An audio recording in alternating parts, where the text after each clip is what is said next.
सिद्धेभ्यः।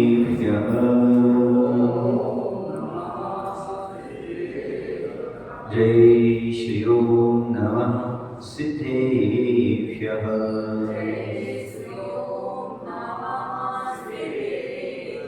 मंगलम भगवान वीरो मंगलम भवति मोगरी मंगलम कुंद कुंदारो जय भर्गोस्तु मंगलम। सर्वमंगल मांगल्यम सर्वकल्याणकारकम प्रधानम सर्वधर्माणां जैनं जयतु शास्त्रम जैनं जयतु शास्त्रम। बोले अहिंसा परमो धर्म की। देवादेव श्री पार्श्वनाथ भगवान की। आचार्य गुरुदेव भगवत श्री विद्यासागर जी महाराज की।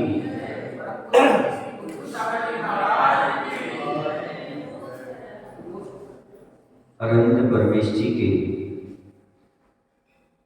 46 मुरुणों में हम देख चुके थे 34 अतिशय 8 प्रातिहार्य। आज अनंत चतुष्टय, अनंत ज्ञान, अनंत दर्शन, अनंत सुख, अनंत वीर, ये अनंत हुआ करते भगवान में, इसलिए ने ये 4 होते, इसलिए ने अनंत चतुष्टय कहते हैं। अतिशय किसे कहते हैं? चमत्कारिक, अद्भुत तथा आकर्षक विशेष कार्यों को अतिशय कहते हैं। यह जो सामान्य व्यक्ति में नहीं पाई जाती ऐसी विशेषताओं का नाम चमत्कार कहलाता है, अतिशय कहलाता है। केवली कितने प्रकार के होते हैं? केवली भगवान 7 प्रकार के हुआ करते हैं। तीर्थंकर केवली, सामान्य केवली, अंतःगत केवली, उपसर्ग केवली, मूक केवली, अनुबद्ध केवली और समुद्घात केवली। ये 7 प्रकार के केवली आगम में बताए गए हैं। सबसे पहले है तीर्थंकर केवली। 2, 3 एवं 5 कल्याणक वाले जो केवल ज्ञानी होते हैं, जिनके 2, 3 या 5 कल्याणक होते हैं, वह तीर्थंकर केवली कहलाते हैं। 5 कल्याणक तो आप समझते हैं, गर्भ, जन्म, तीर्थंकर प्रकृति का बंध जिनके पास होता है वह ये 5 कल्याणक वाले। लेकिन जो 2 कल्याणक वाले, 3 कल्याणक वाले, 3 कल्याणक वाले जो होते हैं उनका पहले के 2 कल्याणक नहीं होते, गर्भ और जन्म कल्याणक नहीं होता। सब कल्याणक में देवी देवता आते हैं, उत्सव मनाते हैं। ज्ञान कल्याणक में आते हैं, उत्सव मनाते हैं। और मोक्ष कल्याणक में ऐसे उनके 3 कल्याणक अंत के होते हैं। 2 कल्याणक वाले कैसे होते हैं? 2 कल्याणक वाले वैसे होते हैं जिनके अंत के 2 कल्याणक होते हैं, केवल ज्ञान कल्याणक और मोक्ष कल्याणक। ऐसे 2 कल्याणक वाले, 3 कल्याणक वाले और 5 कल्याणक वाले तीर्थंकर हुआ करते हैं। विदेश क्षेत्र में 2 कल्याणक और 3 कल्याणक वाले तीर्थंकर अभी भी हो रहे हैं। सामान्य केवली, सामान्य केवली वो कहलाते हैं कल्याणकों से रहित केवली होते, जिनके कल्याणक नहीं माने जाते। मुनि महाराज हैं, वो कहीं जंगल में हैं, साधना कर रहे हैं और वहीं से वो केवल ज्ञान और मुक्ति हो गई। किसी को पता ही नहीं पड़ पाया, आप लोगों किसी को, देवता भगवत ज्ञान से जान लेते पर आप लोगों को किसी को पता नहीं पड़ पाता। भगवान अपने मोक्ष चले जाते हैं। ऐसे भी सिद्ध हो गए हैं जो प्रसिद्ध नहीं हुए। भगवान होना अलग है और तीर्थंकर होना अलग है, नहीं है इस में। अपना कल्याण कर लेना चुपचाप, ये हो गए भगवान, लेकिन लाखों का कल्याण करके कल्याण करना ये तीर्थंकर होता। हर किसी का ऐसा पुण्य नहीं होता कि तीर्थंकर बन करके भगवान बने। हर भगवान तीर्थंकर प्रकृति नहीं मान कर जाते, और लेकिन हर तीर्थंकर भगवान अवश्य होते। समझ गए ना? लेकिन प्रत्येक जो मोक्ष जा रहे हैं, मोक्षगामी जीव हैं या मोक्ष जा चुके हैं, वो सब तीर्थंकर बन के गए, ऐसा नहीं। समझ गए? ऐसे तीर्थंकर और भगवान में भेद हो जाया करता है। भगवान का कोई समोषण लगे या ना लगे, तीर्थंकर का लगता है। सुन रहे हैं आप लोग? जो 46 मूल बताए हैं आनंद परमेश जी के, वो तीर्थंकरों की अपेक्षा है। और बाकी जो सामान्य अंतःकृत उपसर्ग मूक अनुबद्ध समुद्घात केवली आदि हैं, इनके 46 गुण नहीं बनते। समझ गए ना? इस प्रकार से जैसे बनता है अतिशय वगैरह जन्म के ऐसे नहीं होते। निर्माण होता है, हाँ, तो तीर्थंकरों के शरीर तीर्थंकर का जैसे शरीर नहीं रहता, ऐसे इनका होता है। हाँ, उस समय इनका केवल ज्ञान के बाद परमोदारक शरीर बन जाता है, तो जब मोक्ष जाते हैं उसी नरक के सबका ऐसे ही होता है। ऐसी अवस्था तो है। इस सामान्य के लिए जो कल्याणक से रहित होते हैं और मोक्ष जाते हैं, केवल ज्ञान प्राप्त कर लेते हैं, वो सामान्य के लिए। अंतकृत के लिए जो मुनि उपसर्ग होने पर केवल ज्ञान प्राप्त करके लघु अंतर्मुहूर्त काल में निर्माण को प्राप्त हो जाते हैं। उसी समय उपसर्ग हुआ और उसी समय लघु अंतर्मुहूर्त में क्या कर लिया उन्होंने? मोक्ष चले गए। केवल ज्ञान के कुछ समय रहे नहीं, केवल ज्ञान हुआ और उसी समय उनको मुक्ति हो गई। ये कहलाते अंतःकृत के लिए।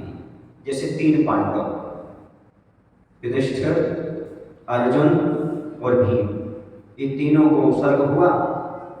उनके शरीर में जब मुनि बने तो उनके शरीर में क्या किए? लोहे के आभूषण पहना दिए गरम, और पूरा उनका शरीर धो धो करके जलने लगा। उस समय उन्हें केवल ज्ञान हुआ और शिव मुक्ति का लाभ हो गया। 2 रह गए, पहनाए थे तो 5 को तो गरम का आभूषण, लेकिन 2 इसलिए रह गए क्योंकि उनके मन में विकल्प आ गया, हमारे 3 भैया कैसे सहन कर रहे हैं? 5 मुनि हैं, लेकिन 2 के मन में विकल्प आ गया कि हमारे 3 भैया जो है कैसे सहन कर रहे होंगे। खुद का नहीं आया, नियों का लाभ आ गया, इसलिए वो सर्वासिद्धि गए, मोक्ष दी जाता है। इतना थोड़ा सा लाभ भाव आने पर भी उन्हें केवल ज्ञान नहीं हुआ, और 3 भाइयों को जाग नहीं आया, उन्हें केवल ज्ञान की प्राप्ति हो। ये कहलाते अंतःकृत केवली। राधा उपसर्ग केवली, जिन्हें उपसर्ग सहकर केवल ज्ञान प्राप्त हुआ है, जैसे मुनि देशभूषण जी और कुलभूषण जी महाराज, जिनका उपसर्ग किसने दूर किया था? श्री रामचंद्र जी ने जिनका उपसर्ग दूर किया था। ऐसे मुनि देशभूषण जी और कुलभूषण जी हुए जो कुंथलगिरी से मोक्ष पधारे। कहाँ से मोक्ष पधारे? कुंथलगिरी से। ऐसे उपसर्ग केवली कहलाते हैं। उपसर्ग के बाद केवल ज्ञान प्राप्त होती है। मूक केवली, केवल ज्ञान होने के बाद भी जिनकी वाणी नहीं खिलती, मौन ही रहते हैं, इन्हें वाणी नहीं खिलती, वो कहलाते हैं मूक केवली। केवल ज्ञान हो गया लेकिन उनका कोई उद्देश्य नहीं हुआ। अनुबद्ध केवली, एक केवली को मोक्ष होने पर उसी दिन दूसरी केवली को केवल ज्ञान उत्पन्न हो जाए। जैसे गौतम स्वामी, भगवान महावीर को मोक्ष हुआ था, है ना? एक केवल ज्ञानी कौन थे? भगवान महावीर। उनको प्रातः काल क्या हुआ था? मोक्ष हुआ था। और शाम में क्या हुआ था? गौतम स्वामी को केवल ज्ञान हो गया था। ऐसे ही गौतम स्वामी को मोक्ष हुआ, सुधर्माचार्य को केवल ज्ञान हो गया। सुधर्माचार्य को मोक्ष हुआ, जम्बू स्वामी को क्या हो गया? केवल ज्ञान। तो ये कहलाते हैं एक केवली को मोक्ष होने पर उसी दिन दूसरे केवली को केवल ज्ञान उत्पन्न हो जाए, वो कहलाते हैं अनुबद्ध केवली। उनका क्रम टूटता नहीं है, अनुबद्ध रहता है। ये 3 अनुबद्ध केवली हुई, गौतम स्वामी, सुधर्माचार्य स्वामी और जम्बू स्वामी। समुद्घात केवली, केवली भगवान की आयु अंतर्मुहूर्त एवं शेष कर्मों की स्थिति अधिक रहती है, अतः वे आयु कर्म के बराबर शेष कर्मों की स्थिति करने के लिए समुद्घात करते हैं। जैसे आयु बची उनकी अंतर्मुहूर्त, लेकिन शेष जो भी उनके पास 3 कर्म और हैं, उनकी स्थिति ज्यादा है, तो उनको आयु कर्म के बराबर बनाने के लिए समुद्घात होता है। समुद्घात किससे कहते हैं? मूल शरीर को छोड़े बिना आत्म प्रदेशों का बाहर फैलना, ये कहलाता है समुद्घात। तो केवल भगवान भी समुद्घात करते हैं। तो एक लोकपूर्ण समुद्घात होता है, प्रतरदंड, कपाट और लोकपूर्ण। तो लोकपूर्ण में पूरे 3 लोकों में भगवान के आत्म प्रदेश फैल जाते हैं, तो ये समुद्घात कहलाता है। समझ गए आप लोग? तो इस अपेक्षा से यहाँ पर कह रहे हैं वो समुद्घात केवली। प्रत्येक केवली नहीं करते, जिनकी अन्य कर्मों की स्थिति आयु कर्म के बराबर है उन्हें समुद्घात नहीं करना पड़ता, लेकिन जिन केवलियों की आयु कर्म के बराबर 3 कर्मों की स्थिति नहीं होती, उन्हें क्या करना पड़ता है? समुद्घात करना पड़ता है, जिसके माध्यम से वो कर्म की स्थिति घट जाती है और आयु कर्म के बराबर हो जाती है, पर उनको वहां से मोक्ष हो जाता है। 5 कल्याण कालों का लगेगा। समोक्षण 5 कल्याण वाले तीर्थंकरों का लगता है। वाणी कीर्ति मुख केवली की नहीं कीर्ति बताएगा, इनकी नहीं खिलेगी। अंतःकृत केवली की नहीं खिलेगी, क्योंकि तत्काल मोक्ष चले जाते हैं। अब आगे आता है सिद्ध परमेष्टि का वर्णन। सिद्ध परमेष्टि, सिद्ध परमेष्टि सबसे पहले समझ लें। सिद्ध परमेष्टि शरीर से रहित होते हैं, अष्टकर्मों से रहित होते हैं। सुने ना, ज्ञान शरीरी त्रिविध कर्म मिलो वर्जित सिद्ध महंता। जिनका ज्ञान ही शरीर होता है, बाकी यह शरीर जिनके पास औदारिक शरीर नहीं होता।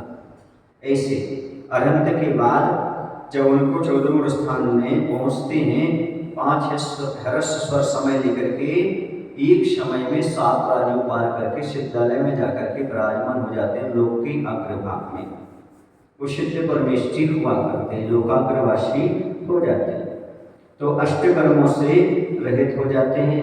वैसे तो 3 प्रकार के कर्मों से रहित होते हैं, द्रव्य कर्म, भाव कर्म और नौ कर्म। तो जिन्होंने अष्टकर्मों का नाश कर दिया है, जो शरीर से रहित हैं तथा ऊर्ध्वलोक के अंत में शाश्वत विराजमान है, विशुद्ध परमेष्टि कहलाते हैं।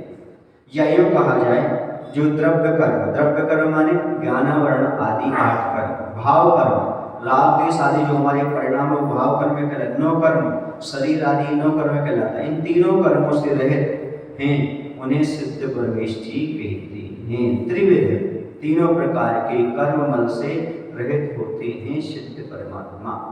वो हमें दिखाई नहीं दे सकते क्योंकि अशरीरी होते, शरीर से रहित हुआ करते, लोकाग्रवासी हैं। ऐसे वह सिद्ध परमेष्टि होते। सिद्ध परमेष्टि कितने मूल गुण होते हैं?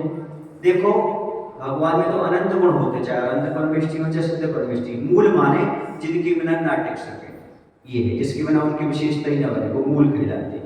वरना आप लोग कहने लगो कि बताओ तो अनंत परमेष्टि के 46 हैं और आचार्य परमेष्टि के 36 हैं, और उपाध्याय परमेष्टि के 25 हैं, लेकिन इनकी सिर्फ 8 सिद्ध परमेष्टि के 8 ही रह गए। नहीं, जो मुख्य विशेषताएं दिखती हैं मूल में, उनको मूल गुण के रूप में स्वीकार करते हैं।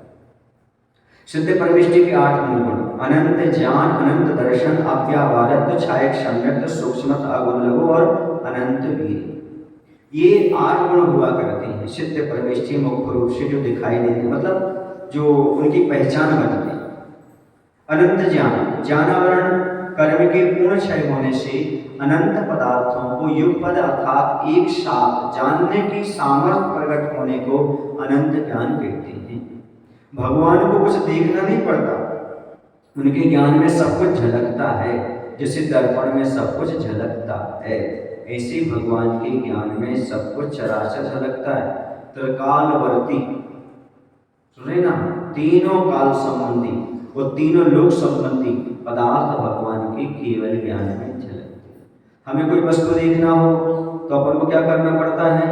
उस वस्तु की ओर दृष्टि ले जाना पड़ता है, लेकिन भगवान को ऐसा कुछ नहीं, सब कुछ उनके ज्ञान में झलकता है।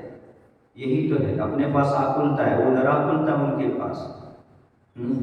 सब कुछ देख रहे, जान रहे, फिर उनके पास कोई भी विभाव परिणाम नहीं। हम सब कुछ देख जान नहीं पाते, इसलिए हमारे अंदर क्या उत्पन्न होने लगते हैं? वैभाविक भाव उत्पन्न होने लगते हैं।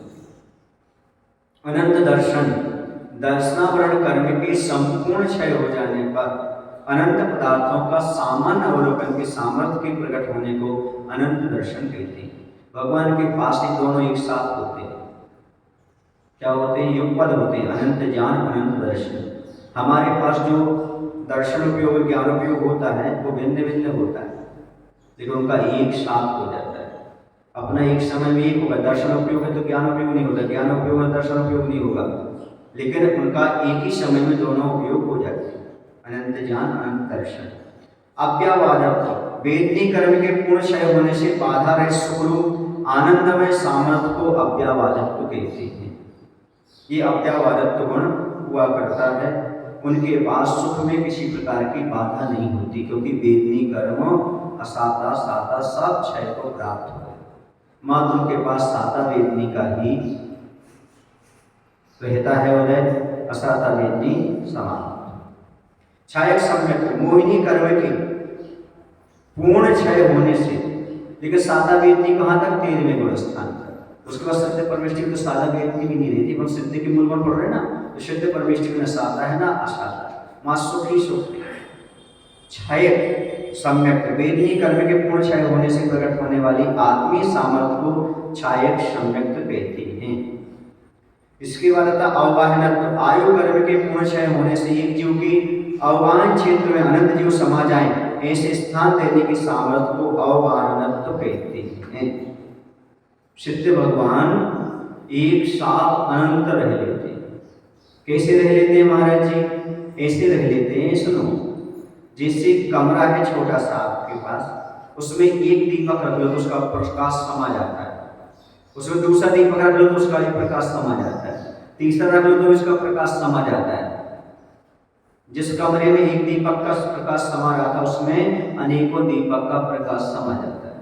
उसी प्रकार से एक ही स्थान पर अनंत सिद्ध परमेष्टि रह लेती है। समझ गए आप लोग? जैसे एक शरीर में अनंत निगोदी जीव है, और यहाँ पर अवगाहनत्व गुण होने से भगवान के सिद्ध परमेष्टि के एक ही क्षेत्र में, समझ रहे, एक जीव अवगाहन क्षेत्र में जिसमें एक जीव अवगाहन कर सके उतने स्पेस में अनंत जीव समा जाया करते हैं, जैसे दीपक की का प्रकाश। सूक्ष्म नाम कर्म के पूर्ण क्षय होने से इंद्रिय गम्य स्थूलता का अभाव, मतलब इंद्रियों से जानने में नहीं आती, ऐसी सामर्थ्य के प्रकट होने को सूक्ष्मत्व कहते हैं। इंद्रियों के द्वारा आप भगवान नहीं जाने जाएंगे, ये कहलाएगा सूक्ष्मत्व गुण, और ये नाम कर्म के पूर्ण क्षय हो जाने से प्राप्त होता है। अवरुलभुत्व कहलाता है गोत्र कर्म के पूर्ण क्षय होने से प्रकट होता है। अवरुलभ मतलब इस सिद्ध में विशेष होता है, जैसे आप लोगों में भी अवरुलभ कर्म है, और ये ऐसा है अपन में और आप में कि ना तो ज्यादा भारी होता है और ना ज्यादा हल्का होता है। हमारी व्यवस्था ऐसी है, आपकी और हमारी व्यवस्था, न इतना स्थूल हो जाता है किसी से उठे ना, और इतना भी छोटा नहीं होता कि फूंक दो तोड़ जाए। तो ये अगुरु लघु कहलाता है। अगुरु माने भारी नहीं, और लघु माने इतना छोटा भी नहीं। ये अपन, लेकिन उनके पास एक विशेष गुण होता है अगुरु लघु, वो गोत्र कर्म के पूर्ण क्षय से प्राप्त होता है, क्योंकि वहाँ शरीर तो है ही नहीं। अनंत वीर, अनंत अंतराय कर्म के पूर्ण क्षय होने से आत्मा में अनंत शक्ति और सामर्थ्य प्रकट होने को अनंत वीर कहते हैं। भगवान के पास अनंत वीर गुण आ जाता है। यदि अनंत वीर भगवान के पास ना हो तो केवल ज्ञान से सारे पदार्थों को नहीं जान सकते, अंतराय पड़ा, और अंतराय क्षय हो जाता है तो अनंत वीर यानी अनंत शक्ति, देखने जानने की शक्ति, ऐसा उसमें एक काम करो। जैसे भगवान के पास अनंत ज्ञान है और उनकी भावना भी है कि आपको दे दे, हाँ, लेकिन नहीं दे सकते। क्यों नहीं दे सकते? क्योंकि आपके पास अंतराय पड़ा हुआ है। आपको तो चाहिए, आपका अंतराय पड़ा, इसलिए भगवान लेना चाहे तो नहीं दे सकते, लेकिन भगवान का पूरा अंतराय क्षय को प्राप्त हो गया। क्या सिद्धों में अन्य भी गुण होते हैं? बहुत सारे गुण होते हैं सिद्ध परमेष्टि में। सम्यक्तादि 8 गुण मध्यम रुचि वाले शिष्यों के लिए बताया है। विस्तार रुचि वाले 3 प्रकार के शिष्य होते हैं, संक्षिप्त रुचि, मध्यम रुचि और विस्तार रुचि वाले। तो यहाँ पर विस्तार रुचि से अपन समझे तो है भेद नहीं के अवलंबन से अपन ले तो गति रहितता। भगवान के पास किसी प्रकार की कोई 4 गति में से कोई गति नहीं होती, और कहीं चलना फिरना भी नहीं होता। इंद्रिय रहितता, उनके पास तो इंद्रियां नहीं होती। शरीर रहितता, शरीर नहीं होता। योग रहितता, योग नहीं। वेद रहितता, कसाय रहितता, नाम रहितता, गोत्र रहितता, आयु रहितता आदि विशेष गुण, और इसी प्रकार अस्तित्व, वस्तुत्व, प्रवृत्ति आदि सामान्य गुण, इस तरह जैनागम के अनुसार अनंत गुण सिद्ध परमेष्टि में पाए जाते हैं। समझ रहे आप लोग? अब मोक्ष जाने के कितने, मोक्ष के कितने भेद हैं? तो वैसे तो मोक्ष कोई भेद नहीं है। मोक्ष माने मुक्ति, कर्मों का क्षय मतलब होता है मोक्ष। मोक्ष का कारण एकमात्र रत्नत्रय है। रत्नत्रय के माध्यम से ही मोक्ष मिलता है। मोक्ष मार्ग कहते हैं ना, संवित रत्न ज्ञान चारित्राणि मोक्ष मार्ग। मोक्ष का मार्ग मात्र रत्नत्रय है, अतः वह कार्य रूप ही मोक्ष भी सकल कर्म क्षय रूप एक विध है। तदपि मोक्ष की दृष्टि से द्रव्य मोक्ष और भाव मोक्ष अपेक्षा मोक्ष दो प्रकार का हो जाएगा, द्रव्य मोक्ष और भाव मोक्ष, अथवा चार प्रकार का, नाम स्थापना, द्रव्य, भाव। ये निक्षेप की अपेक्षा हो जाएगा, नाम मोक्ष, स्थापना मोक्ष, द्रव्य मोक्ष और भाव मोक्ष। इस प्रकार से हो जाएगा। मोक्ष का साधन क्या है? सम्यक दर्शन, सम्यक ज्ञान और सम्यक चारित्र की एकता रूप रत्नत्रय मोक्ष का साधन है। इन तीनों की यूनिटी ही मोक्ष है।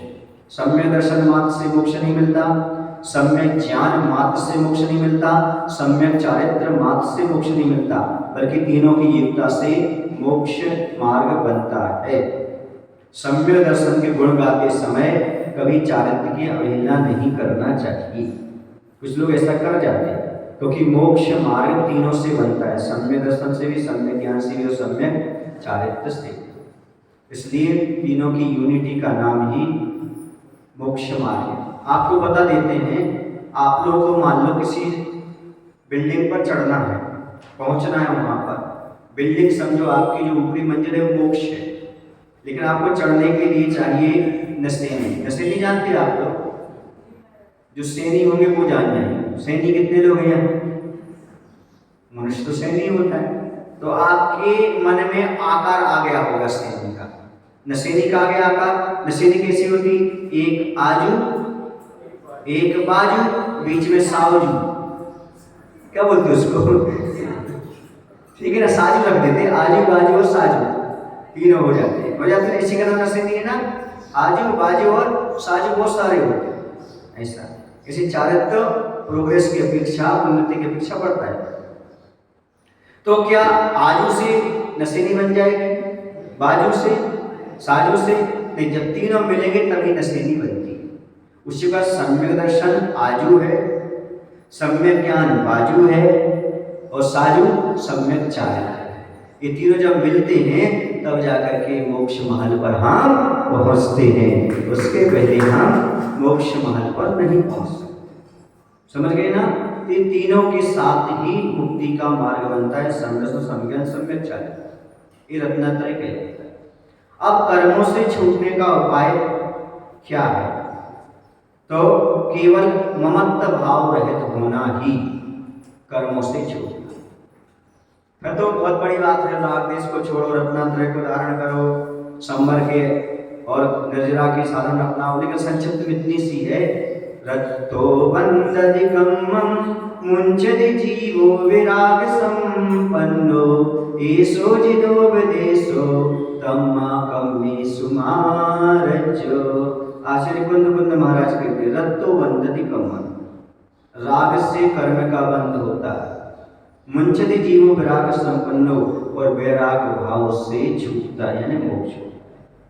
तो निर्मम भाव, ममता रहित भाव से ही हम मुक्ति को प्राप्त करते हैं, कर्मों से छूटते हैं। इसलिए ममता रहित हो जाओ, राग रहित हो जाओ। ये संक्षिप्त उपाय। कौन बनता है और कौन छूटता है?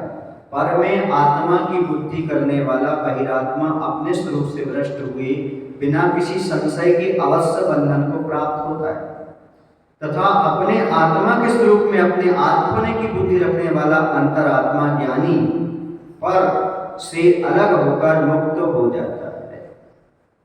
समझ गए आप लोग? जो बहिरात्मा होता है, यानी देह जीव को एक, जो शरीर को अन्य वस्तु को अपना मानता है, वो बहिरात्मा है।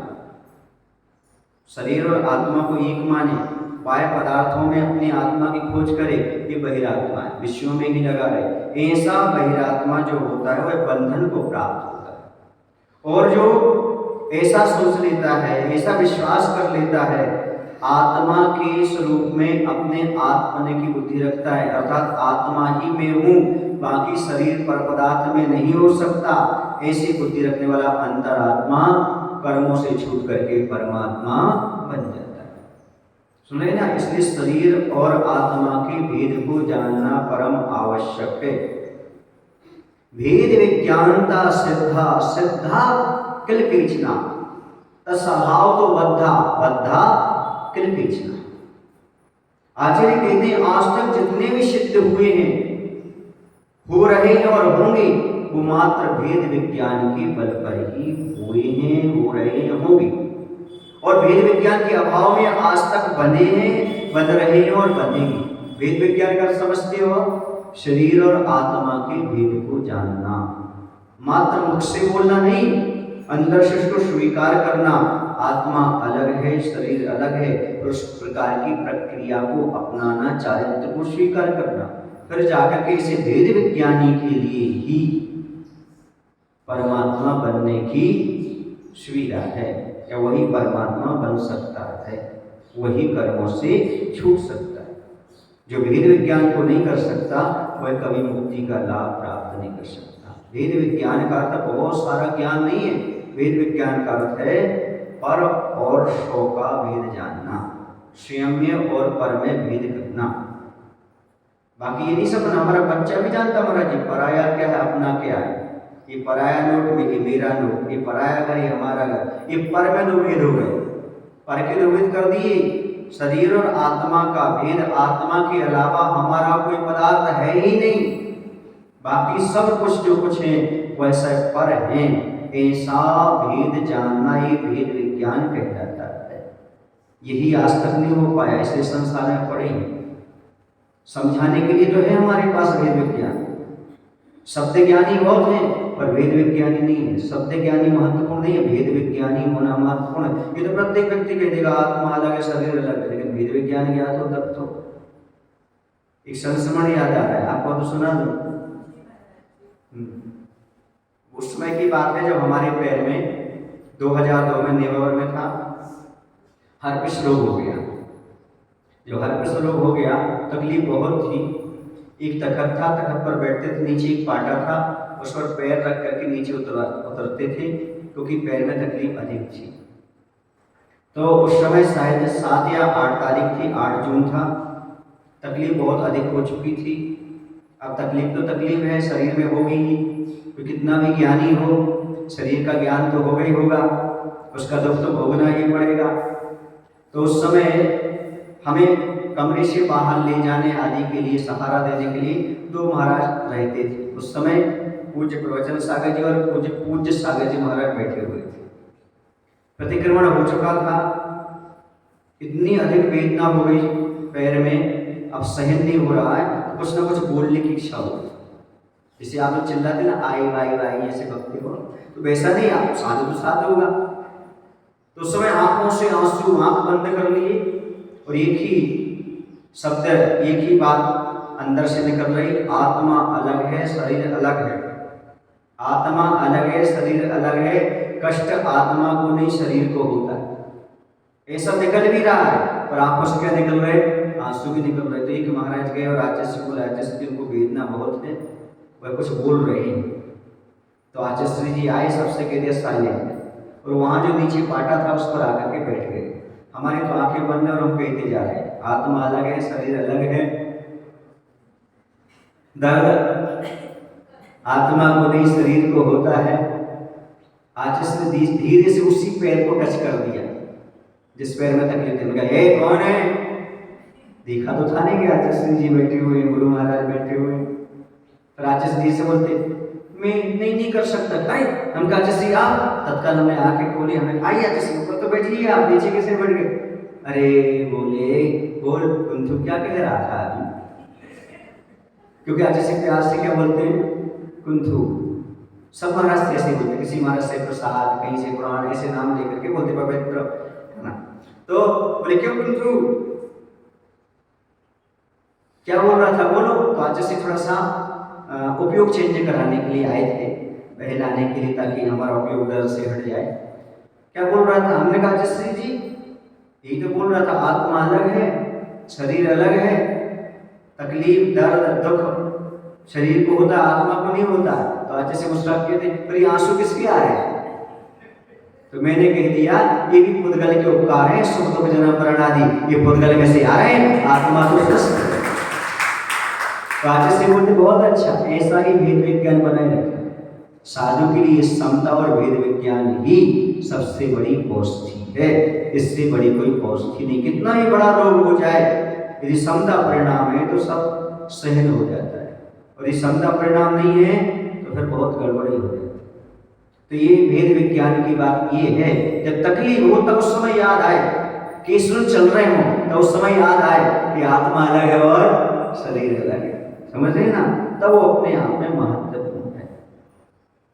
अब सिद्धों को कितना सुख होता है, तो तीनों लोकों में मनुष्य और देवों के जो कुछ भी उत्तम सुख का सार है वह अनंत गुणा होकर के भी एक समय में अनुभव किए गए सिद्धों के सुख के समान नहीं है।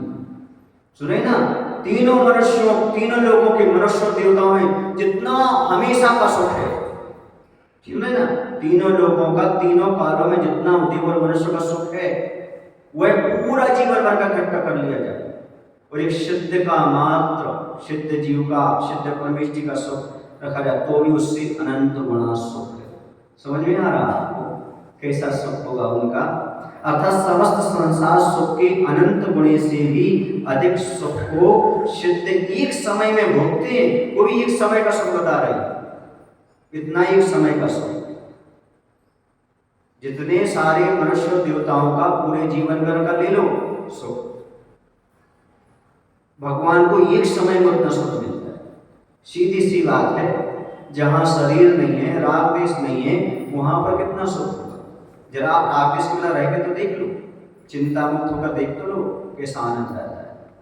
आज वर्तमान में साधु परमेष्टि को कितना आनंद आता है, उनका आनंद देख करके लगता है सिद्धों का कैसा आनंद होगा। सोचो, विचार करो।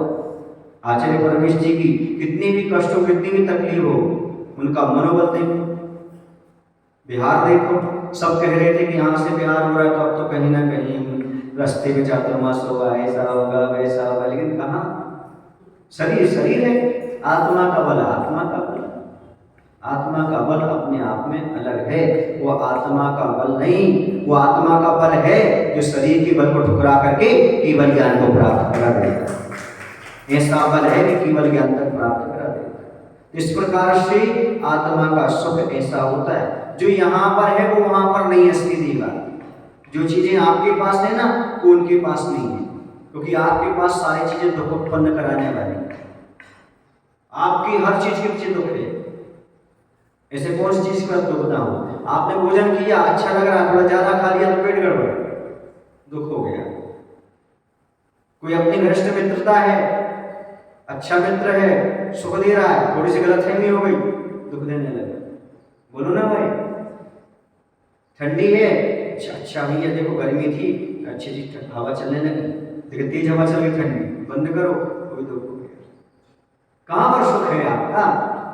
लगता है सुखाभास है, तो जो यहाँ पर नहीं है वो सिद्ध परमेष्टि में। कहते पराधीन सपनम सुख नाही, हम कर्मों की पराधीनता में हैं, कर्मों की, शरीर की पराधीनता में, सपने में भी हमारे पास, सपने में भी सुख नहीं है। ऐसे तो भगवान सुखी सुख में है, प्योर सुख, शुद्ध सुख है उनके पास, और प्योर दुख नरकों में।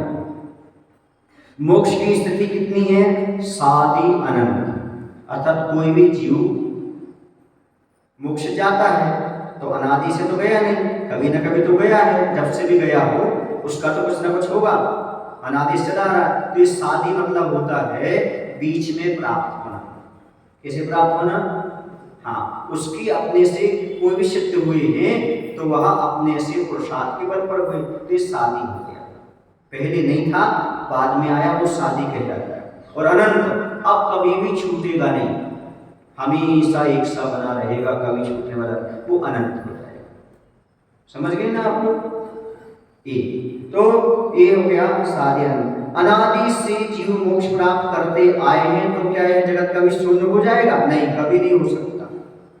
जैसे क्रम से जाते हुए जो भविष्य काल के समय हैं, उनसे यद्यपि भविष्य काल के समयों में न्यूनता होती है, तथापि उस समय राशि का अंत कदापि नहीं। इसी प्रकार मुक्ति में जाते हुए जीवों के यद्यपि जगत में जीव राशि की न्यूनता होती है, तथापि उस जीव की राशि का अंत नहीं है। यदि ऐसा कहो तो यह शंका भी होती है कि पूर्व काल में बहुत जीव मोक्ष को गए हैं, तब इस समय जगत की शून्यता क्यों नहीं दिख रही? अनंत चले गए मोक्ष। तो इस पर यह भी उत्तर है कि अभव्य जीव तथा अभव्य के समान भव्य जीवों को मोक्ष नहीं है। फिर जगत की शून्यता कैसे होगी अर्थात नहीं होगी। कुछ ऐसे जीव हैं ढर्रा मूंग की तरह जो कभी सींचने वाले हैं ही नहीं। कहीं का पानी आ जाए ढर्रा मूंग नहीं सींचती, ऐसी कहीं के गुरु आ जाए, कोई की भी वाणी आ जाए, उन पर कोई असर पड़ने वाला नहीं है। तीर्थंकर की भी वाणी का असर नहीं पड़ सकता। फिर कुंतु सारा किस खेत की मूली है, पद्मा मूली सुन रहे आप लोग की नहीं। ऐसे टर्रा मूंग का कभी कल्याण नहीं हो सकता। तो संसार कभी खाली होने वाला नहीं। और अनंत किसे कहते हैं?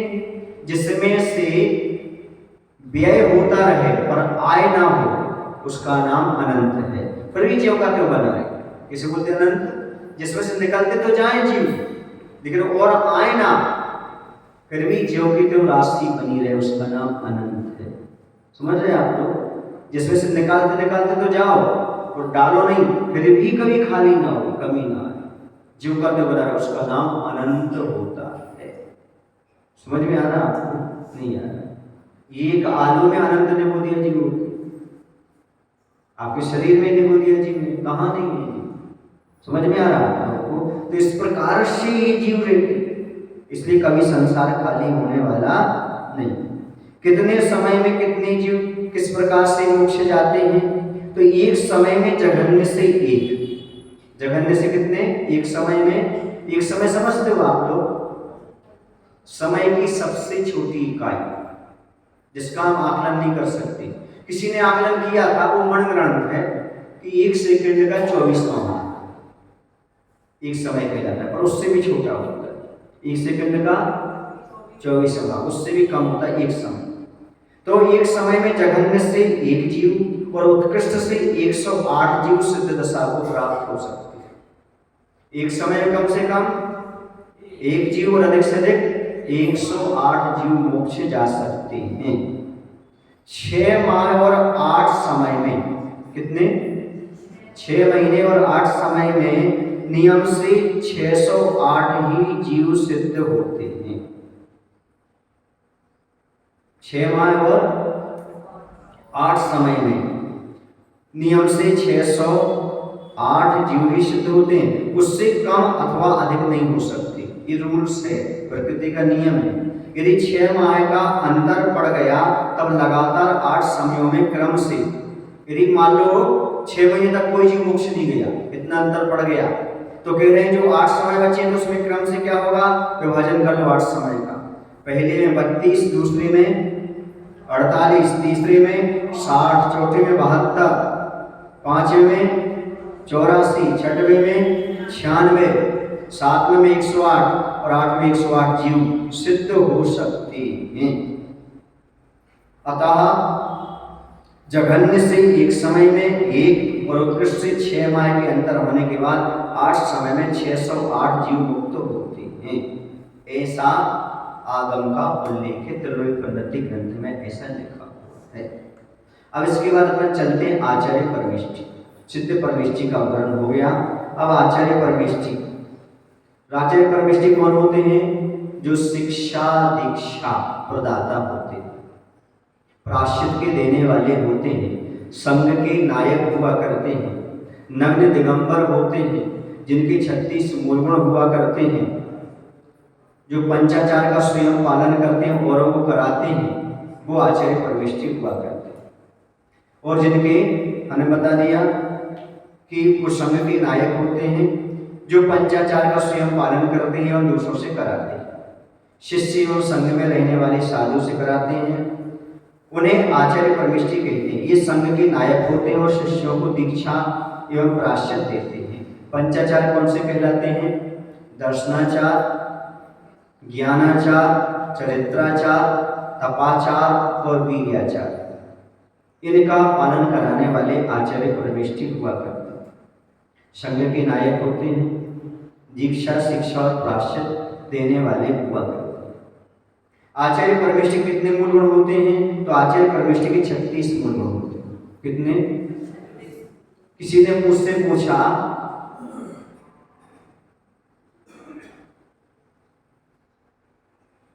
कितना अंतर होता है गुरु और भगवान में कितना अंतर होता है। गुरु और भगवान में मैंने कहा एक है धरती पर, दूसरे हैं आसमान में। तो सुने, गुरु कह देते उन्हें आचार्य परमेष्ठी कह देते। तो आचार्य परमेष्ठी कितने मूलगुण होते हैं? तो आचार्य परमेष्ठी के 36 मूलगुण होते हैं। कितने होते हैं? 36 मूलगुण। 12 तप, 10 धर्म, 5 आचार, 6 आवश्यक और 3 गुप्ति, ऐसे कुल उनके 36 मूलगुण होते हैं। अब यहाँ पर सबसे पहले 12 तप के बारे में समझेंगे। तप किसे कहते हैं? तो कर्म क्षयार्थम तप्यते इति तपा। कर्म क्षय के लिए जो तपा जाता है उसे तप कहते हैं। समझे ना, किसके लिए तपा जाए? कर्म क्षयार्थम तप्यते इति तपा। कर्म के क्षय के लिए जो तपा जाता है वह, वैसे हम समझा चुके हैं आप लोगों को, कब? उत्तम तप धर्म के दिन अच्छी तरह से। इच्छा निरोध तपा, ये भी पढ़ा चुके। इच्छाओं का निरोध करना सो तप कहलाता है। तो बाह्य और अभ्यंतर के रूप से 2 प्रकार के तप होते हैं। 6 बाह्य तप होते हैं और 6 अंतरंग तप होते हैं।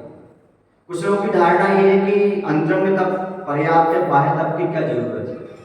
पर मैं पूछना चाहता हूँ आपसे, रोटी एक तरफ सिकती है कि दोनों तरफ सिकती है? एक तरफ सेक लो, अच्छे से सेक लो, नहीं जल जाएगी। दोनों तरफ सेकना पड़ती है, तब वह रोटी खाने योग्य होती है। ऐसे ही बाह्य तप भी करना पड़ते हैं, उपवास, अनशन आदि, और अंतरंग तप भी करना पड़ते हैं। तभी हमारी आत्मा सिकती है और खाने अर्थात परमात्मा बनती है, सेवन की योग्य होती है। बाह्य तप और अभ्यंतर तप। बाह्य तप, जो तप बाह्य द्रव्य के आलम्बन से होता है और दूसरों के देखने में भी आता है, इसलिए उसको बाह्य तप कहते हैं। अभ्यंतर तप, अंतरंग परिणामों की मुख्यता रहने से स्वयं को संवेदन होता है। बाह्य द्रव्य का अवलंबन ना होने पर अंतरंग तप कहलाता है। बाह्य में देखने में नहीं आता तथा अन्य लोग धारण नहीं करते। बाह्य तप कितने प्रकार के होते हैं या कितने भेद हैं बाह्य तप के? तो बाह्य तप 6 प्रकार के होते हैं। अनशन, अमोदर्य, वृत्ति परिसंख्यान, रस परित्याग, विवत्सयासन एवं कायिक क्लेश। ये कितने कितने हो जाते हैं? 6। सबसे पहले अनशन। असन का अर्थ होता है आहार, भोजन। आहार नहीं अर्थात चारों प्रकार के आहार का त्याग सो अनशन हो जाता है। कितने प्रकार का? चारों प्रकार के आहार का त्याग। 4 प्रकार का आहार कौन कौन सा है? स्वाद, खाद्य, लेप और पेय। ऐसा पानी का भी त्याग हो तभी वह उपवास कहलाता है। एक बार हम आचार्य के पास गए, हमने कहा आचार्य जी आज हम जल उपवास करना चाहते हैं। तो आचार्य बोले जल उपवास नहीं, जल आहार बोलो। क्या बोलो? जल आहार। कभी 4 प्रकार के आहार में एक आहार है कि नहीं है? बोलो। हैं? पेय नहीं है आहार, पेय में तो आ जाएगा। तो पानी भी आहार कहलाता है, क्योंकि पानी के बिना आहार पचता कहाँ है? और पेय में दूध भी आ जाता है। बचपन से आकर 2.5 साल का भोजन क्या होता है? दूध ही तो होता है। बच्चा किस पर टिकता है? दूध पर। दूध पूर्ण आहार कहा गया? समझ रहे हैं आप लोग? हाँ, इसलिए कुछ लोग कहते दूध पानी लेकर उपवास कर रहे हैं। वो उपवास नहीं है, वो ही एक आहार है। जलाहार लेकर के कर रहे हैं, वो पूर्ण उपवास नहीं माना जाता। ऐसा समझ में आपको? चारों प्रकार के आहार का त्याग करना सो उपवास कहलाता है। फिर भी शक्ति नहीं है तो कम से कम 3 प्रकार के आहार का तो त्याग कर दिया। ऐसे 3 प्रकार के आहार का उपवास हो जाता है, वो भी अपने आप में महत्वपूर्ण है। तो यह 1 दिन से लेकर के 6 माह तक के लिए किया जाता है। क्या? अनशन या उपवास। उप माने होता समीप, वास माने रहना। यदि अपन व्युत्पत्ति अर्थ लें तो 5 इंद्रिय और मन से दूर हट करके आत्मा के पास रहने का नाम उपवास है। और सही उपवास तो वही है जो सारे घर गृहस्थी के काम छोड़ करके मंदिर में आकर के बैठ करके 24 घंटे धर्म ध्यान किया जाए, उनका उपवास सही सार्थक होता है। फिर आता अनशन तक क्यों किया जाता है? प्राणी एवं इंद्रिय संयम की सिद्धि के लिए एवं कर्मों की नजरा के लिए। हमारी इंद्रियां विषयों की ओर ना भागे, हमारा मन कंट्रोल में रहे और प्राणियों का घात ना हो, इसलिए यह अनशन किया जाता है। और कर्म की निर्जरा के लिए आता है इसमें अमोदरी, जिसे आप पूर्णोदर बोलते हो। क्या बोलते हो? ऊन उदर, भूख से कम खाना, या उदर माने पेट, ऊन माने कम, पेट से या भूख से कम खाना सो ऊन उदर कहलाता है। पुरुष का स्वाभाविक आहार 32 ग्रास है। सुन रहे ना, 32 ग्रास मैंने गिनती के ग्रास नहीं, ग्रास का भी प्रमाण है, मतलब आप सोचेंगे 32 ही ग्रास होता होगा, तो उसमें से 1 ग्रास को आधी लेकर कम करके लेना आमोदरी है। महिलाओं का स्वाभाविक आहार 28 ग्रास, 4 ग्रास कम होता है महिलाओं का। 1000 चावल का 1 ग्रास माना जाता है। सुन लो अब ग्रास कैसे थे, नहीं तो तुम गिनती करने लगो कि ग्रास कैसे होते, तो 1000 चावल का 1 ग्रास माना गया। खा लोगे ना 32 ग्रास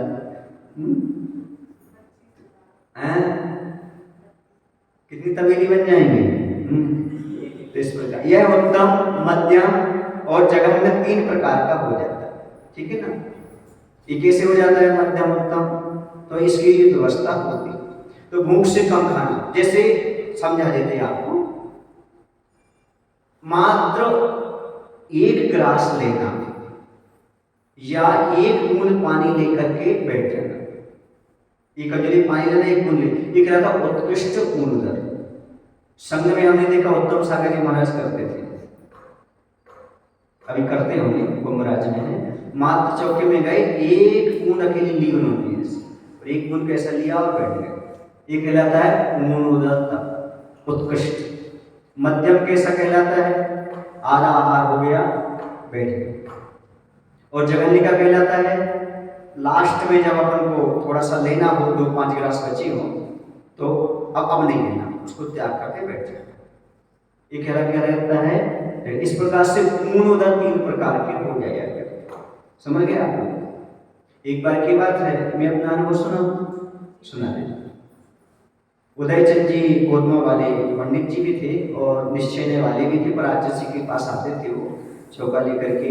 उनकी धारणा थोड़ी सी उसूल भी थी एकांत की ओर।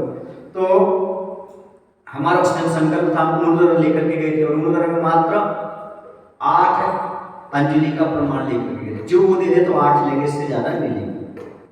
ये लेकर के गए, आचार्य संकल्प करके गए, और वहां पर गए, क्योंकि संघ में सब आचार्य भगवान को बता करके क्रियाएं की जाती है।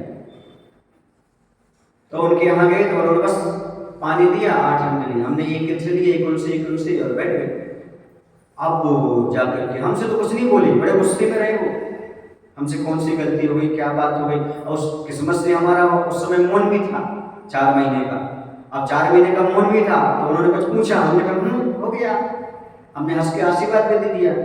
वे थोड़ी खुन्निया से गए कि देखो तो हमारे चौकी में आए और ऐसे करके चले गए, और हमारे कुछ गलती बताई नहीं है, कुछ किया नहीं। आचार्य से बस सीधे पहुंचे, आचार्य जी भी महाराज जी आए थे एक आपके कुंदू सागर, और उन्होंने ऐसा किया, वो हम कुछ गलती बता नहीं रहे हैं, मुंह में बैठे हैं, और बस पानी लिया, हमसे लेट भी नहीं हुई, गलती भी नहीं हुई, कुछ बोले तो वो हंस रहे, बस आशीर्वाद दे रहे। बोले उनका ऐसा ही संकल्प था, मात्र 8 अंजलि लेने का हमसे संकल्प लेकर के गए थे। सुने आप लोग, ऐसा भी महाराज का संकल्प होता है, आया समझ में आप। ऐसा भी संकल्प होता है, कैसा, जैसे आप देते जा रहे हैं, अब उन्होंने 3 ग्रास दे लिए, अच्छी लग रही वो चीज जिह्वा के लिए, अब वो मना कर दिया, अब नहीं, चौथी नहीं लेंगे, यदि चौथी आ गई तो मंत्राय कर देंगे। इसलिए कभी भी ज्यादा जिद नहीं करना चाहिए, आवेदन निवेदन बस, ये तो दे देना, कितना करना, आवेदन और निवेदन। तो क्या पता महाराज ने उसका त्याग कर दिया और 2 अंजलि लेने के बाद, जबरदस्ती वैसे यहाँ के लोग बहुत अच्छे नहीं करते। तो मेरे कहने का तात्पर्य ये है कि जबरदस्ती, क्योंकि उस समय महाराज ने कौन सा तप अपना लिया उसी के बीच में, क्या पता कौन सा, क्योंकि कई बार ऐसा होता है जो महाराज जी ले रहे हो स्वास्थ्य के लिए, वो हर चौके बनने लगता है, तो महाराज सोचते भैया तो हमारे आदि हो जाएंगे इसके कारण, इसलिए उसमें उसको छोड़ना जरूरी पड़ता है बीच बीच में। महाराज आपने कल तो लिया था, आज क्यों नहीं ले रहे, तो ऐसी कई प्रकार की व्यवस्थाएं हो जाती है। फिर उसके बाद आता है तीसरा, आता है ये ऊन उदर हो गया। पर अमोदर्य तप क्यों करते हैं, तो अमोदर्य तप संयम को जागृत रखने, दोषों का प्रशमन करने, संतोष और स्वाध्याय आदि की स्वपूर्वक सिद्धि के लिए। क्योंकि ज्यादा खाने से नींद आती है, आलस आता है, तो स्वाध्याय अच्छे से नहीं होता। आप लोग कहते हो महाराज जी आप लोग सामायिक में कैसी घंटों घंटों बैठे रहते हैं। तो ये सब आहार पर डिपेंड करता है। जैसा आपका आहार होता है वैसी सामायिक प्रतिक्रमण स्वाध्याय आदि चलते हैं। समझ गए ना। समय भी हो गया है। बोले महावीर भगवान की जय। आचार्य विद्यासागर जी महाराज की जय। जावाणी के ज्ञान ते सूजय लोकालो सौवाणी मस्तक धरो सदा दे तो हुनो तेजनवाणी भारती मातो जपवंदने जो तेरो शरणा गए सो पावे सुख चैन।